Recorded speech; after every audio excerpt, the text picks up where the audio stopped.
Hi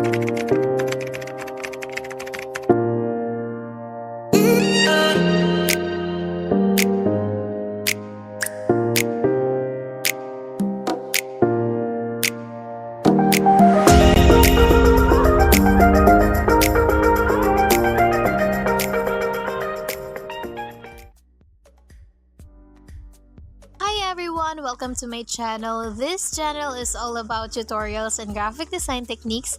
So if you're interested and you found this video informative and helpful, please don't forget to like, subscribe, and hit the notification bell para lagi kayong updated sa mga latest posts ko.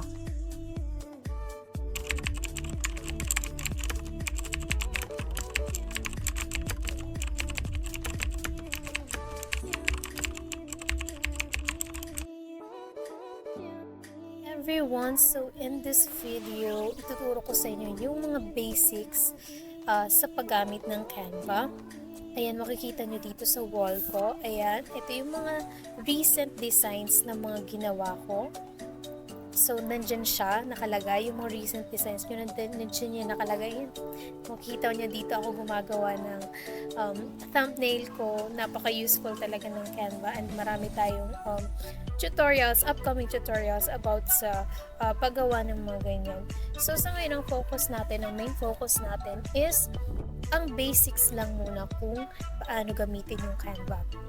So, unang-una, mag-create tayo ng design. Ayan. So, dito, pipindutin nyo itong docs kung documents ang gagawin nyo. Halimbawa, ayan, pipindutin ko siya. Ayan. Sobrang daming mga templates ang pwede nyong gamitin or baguhin nyo na lang, i-edit nyo na lang kung ganyan lang naman yung similar lang naman yung design na gagawin nyo. Halimbawa, ito project plan. Pwede nyo siyang i-click lang and i-edit nyo na lang yung contents and save. Yun. Ganun lang kadali. And dito sa whiteboards, ayan, whiteboard template. So, sa mga career plan naman to, sa pag-brainstorm, ayan, voting board. So, mga pwede itong idikit sa mga board. Nakikita nyo ba yung ginagawa nilang papel? Ayan, mga ganyan. And then ito, presentations. Mga PowerPoint presentations. Kung wala kayong PowerPoint, gumamit kayo ng Canva. At sobrang dali lang gamitin ng Canva. And ang kagandahan sa Canva, sobrang dami niya ng template na pwede nyong gamitin. Tulad niyan.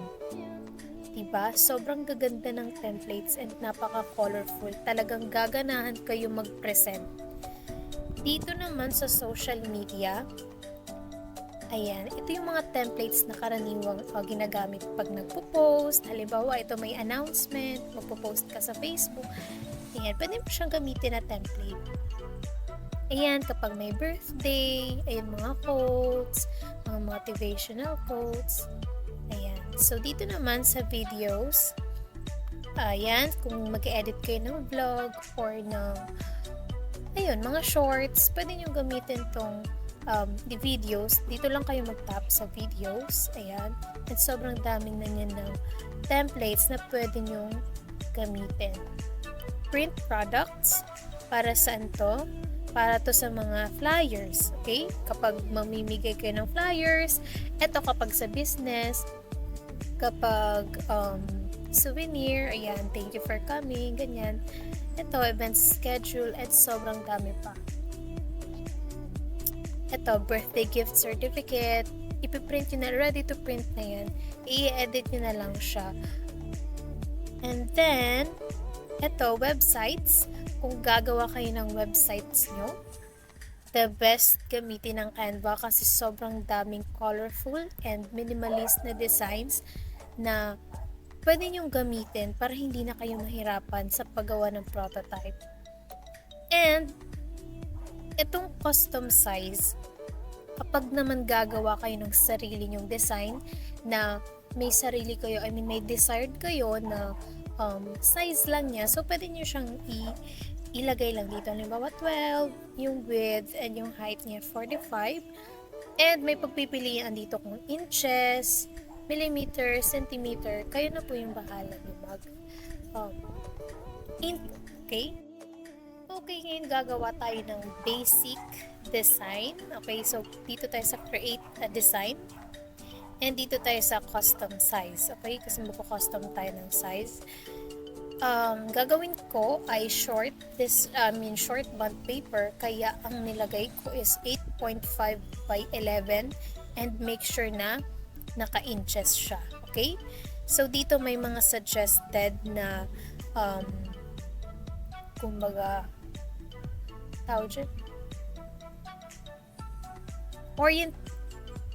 okay, may mga suggested orientation dito ng paper. Ayan, ito photo book or landscape.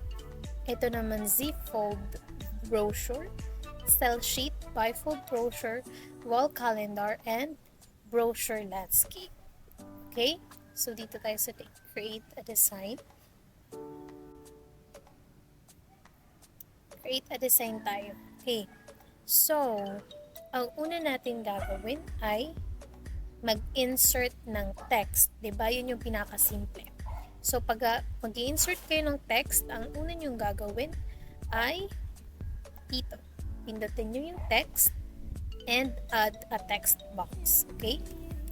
Yan. So, may text box na lalabas sa screen nyo.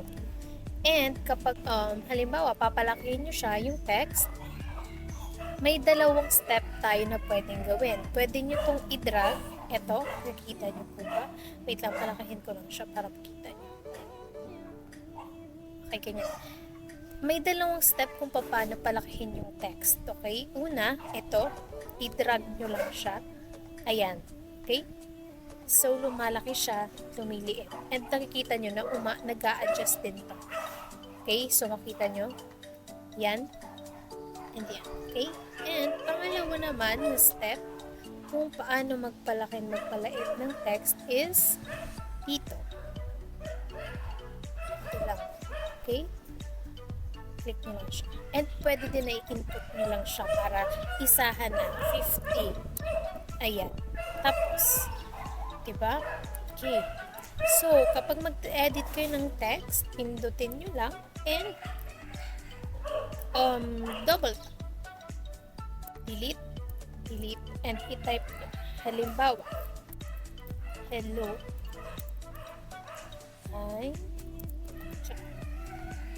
ayan. So, yan. May text na tayo dyan sa paper. And then, kung gusto nyo namang palitan yung font, punta kayo dito sa dito. Okay? Kita nyo ba yan?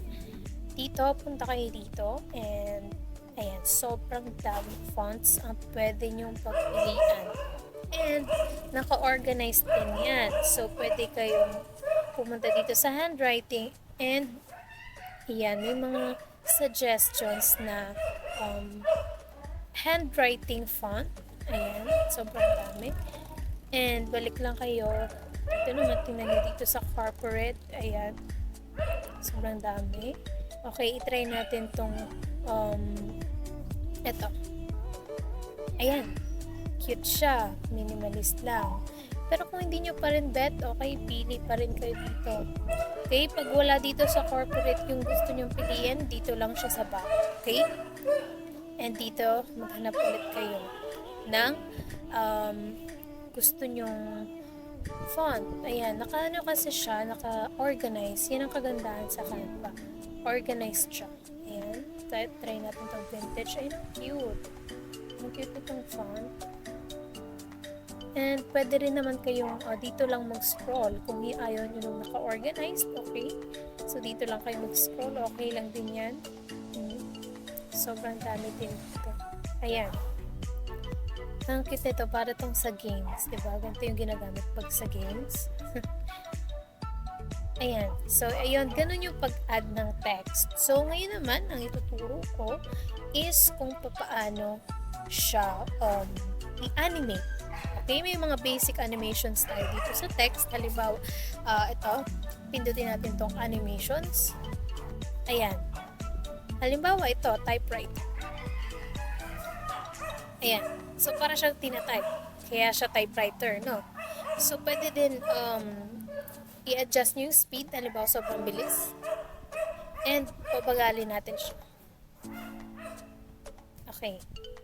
So, ganun. Pwede siyang on enter, pwede siyang both, and pwede siyang on exit lang. Ganyan. Okay? So, dito tayo sa ascend. Yan. Ganun lang siya. Ascending lang talaga siya. Shift. Sobrang dami dito ng animations na pwede nyo gamitin yan. Merge, block, burst, bounce. Kayo nang bahala pumili. Yan. Clarify, rise. Dito sa general, isahan siya, hindi siya pa isa-isa. Halimbawa, ito, pan. Yan. Sabay-sabay sila, di ba? Pero dito, hindi. Di ba? Hindi siya sabay-sabay. Dito sa general, sabay-sabay siya. Okay, so dito naman, baseline. Sobrang dami dito. Breathe. So, para lang siyang humihinga. Breathe out and breathe in. Drift, tectonic, tumble. Ayan. Sobrang dami ng animations. And kapag aalisin nyo naman siya, pindutin nyo lang itong remove animation. Ganun lang kadali. Then, halimbawa, dalawa yung text. Okay? Dalawa yung text na gagamitin nyo. And ito, palitan natin yung gawin nating red. Okay? Ganyan. Pero gusto nyo na itong red yung nasa ilalim at itong black yung nasa unahan. So, ang gagawin nyo, pipindutin nyo lang yung text and itong position. Backward. Ayan. So, nasa unahan na yung color block na text. Okay? So, ganun yung purpose nitong position. And kung gusto nyo naman ipagpalit, position ulit, then backward. Ayan. So, yung red naman yung nasa unahan. Diba po? Okay. So, dito naman tayo sa effects. Sobrang dami din ng style. Ayan. Pwede nyo siyang ganyan. Direction, pwede nyo baguhin. And yung blurred, kung gusto nyo sobrang blurred or hindi. Transparency, kung gusto nyo kitang-kita siya or hindi. Kung naglagay pa kayo ng effects, kung hindi din naman nakikita, kaya lagyan natin ng konti. Ayan. And, kung ayaw nyo naman yan, pindutin nyo dito. Yan. So, tas kung naisipan nyo ulit, na gusto nyo ulit, yan, pili lang kayo dito. Glitch, neon, and then echo, outline, splice, hollow, lift, and shadow. Okay? Pwede nyo din yan i-curve. Ayan. Dito sa curve, okay? And dito sa curve, pwede nyo rin siyang ayan, kung pa ganun ba na curve, kung pataas ba siya na curve, or pababa ba siya na curve, or yung sakto lang na curve, yung ganyan lang. So, kayo yung bahala, okay? Ganyan lang. Papalitan natin yung font nito kasi gusto ko sa inyo ipakita yung iba pang features pag sa text, okay? So, dito lang muna siya. Yung basic lang. Okay, so ayan, kung gusto nyong i-bold or gawin siyang mas makapal or thick, pindutin nyo lang yung text and pindutin nyo to bold. Okay, itong letter B. Ayan, so bold na siya. Okay? And kung gusto nyo naman siya italicized, ayan, ito lang yung pindutin. And kung gusto nyo naman i-underline, ayan, dito yung underline. Or kung strike through, yan naman siya. Okay? And kung aalisin nyo naman, pindutin nyo lang ulit. Ayan, kung ano yung pinindot nyo kanina. Ayan, so ganun, balik na ulit siya sa dati. Kung gusto nyo namang palitan yung kulay, dito kayo sa text color. Ayan, ito. Pink, red, blue, And kung gusto nyo ng sobrang dark na blue, yung almost pa-black na siya, pero wala dito siya sa options, dito kayo sa add a new color, and i-drag nyo lang to pupunta dito sa desired nyo ng kulay. So, dito lang siya or dito. Ayan. Yan. So, ganun lang kadali siya. And, isa pa is kung gusto nyong hindi siya masyado kita.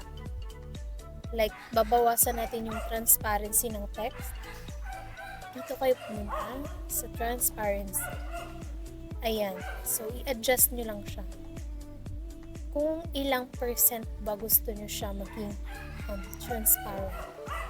Kung gusto nyo ng sobrang transparent, halos nawala na siya, gawin nating 1. Ayan. And kung gusto nyo naman ng medyo lang, gawin nating 50. Ayan. Pero kung ayaw nyo naman siyang i-transparent, ayan, full lang siya, 100. Ngayon, kung ang ating text ay lalagyan natin ng bullet, try natin siyang gawing may bullet. Halimbawa ito. Ayan. So, ang gagawin mo, i-select mo lang siya lahat. And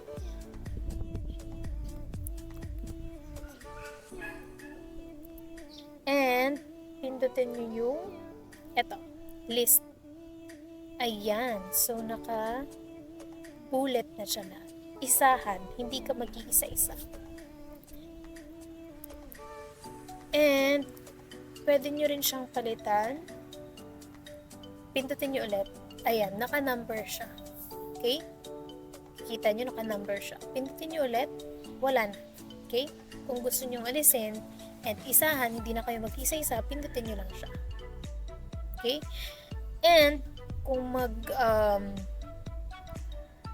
babaguhin nyo naman yung spacing niya, dito kayo, halimbawa yung letter spacing, ayan, dito siya, i-adjust. Okay? Gusto nyo sobrang lapit? Gusto nyo sakto lang? Or gusto nyo sobrang spacious? Okay? And dito naman sa line spacing, kung sa line kayo maglalagay ng space from the word itself, line spacing. Ayan. Kung gusto nyo sobrang dikit-dikit, ayan. So, pwede din naman yan. Depende sa kung ano yung gusto nyo. And kung gusto nyo ibalik sa dati, dito nyo lang siya ilagay sa top. Ayan. And, pwede rin siyang i-animate na sabay-sabay. I mean, na madami yung text. Ganyan siya. And, kapag aalisin, remove animation. Okay? So, ganun lang siya kadali, guys. Ngayon, mag-i-insert naman tayo ng mga elements. Okay? So, tanggalin ko na tong text. Okay? So, dito naman tayo sa elements. Ano nga ba yung nandito sa elements? Okay. So, yung mga nandito is frame. Ayan, kung gusto nyo maglagay ng mga pictures, yan, mga frame yan. Ayan, pindutin nyo lang siya kung gusto nyo gamitin, yan, pindutin nyo lang siya. And nandito na siya. And ito, kung gusto nyo siyang paliitin, palakihin, kung gusto nyo ma-occupy niya lahat ng space, kayo bahala. Ganyan lang siya. Okay? So, i-drag nyo lang siya dito sa corner nyo. And, ito namang graphics, ito yung mga design, no? Mga graphic designs na pwede nyong gamitin. Halimbawa, ito, kung maglalagay kayo ng picture, ganyan, pwede nyo siyang lapatan ng frame na ganyan, para kapag maglalagay kayo ng picture, ilalagay nyo na lang dito sa top niya. Wait lang. So, gawa tayo ng sample. Okay? Pantayin lang natin para kaaya-aya naman siya tingnan. Ayan. So, mag-insert tayo. Okay, try natin mag-insert ng picture gamit dito sa uploads, mga uploaded na pictures ko. Ayan, halimbawa ito na apple. Diba ito apple siya? Ilalagay ko tong apple dito sa frame. So, ang gagawin ko, idadrag ko lang siya dyan. Ayan, automatic na siya mag-fit in. Diba ang cute? Ang cute niya. So, ganun lang siya kadali. Dito yung, kung maglalagay kayo ng photos na uploaded na dito sa Canva nyo, dito kayo sa uploads. Pero, kung wala pa dito, pindutin nyo tong upload files. Halimbawa, ito yung picture na i-upload ko dito sa Canva para magamit ko sa design. Pipindutin lang yan and open.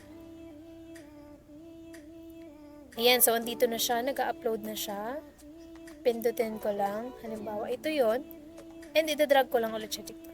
Ayan, so yan na siya. Ganun lang siya kadali. Okay? So, tanggalin ko na yan. So, balik tayo sa elements. Doon naman tayo sa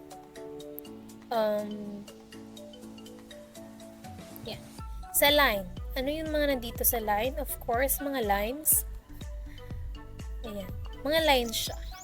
Sa graphics naman, mga pwede nyo gamitin. Ayan. Halimbawa, ito. Magagawa kayo ng may design na ganyan. Pwede mo siyang gamitin. I-tap nyo lang siya. And yun, halimbawa ito. So, automatic na siya. Pag tinap mo siya, punta na siya sa screen mo. And i-adjust mo na lang siya. Palakihin, paliitin, ganun. Pag-aalisin nyo dito sa delete. Halimbawa naman, eto, napindot nyo yan. Tapos, na-back nyo, nawala dito.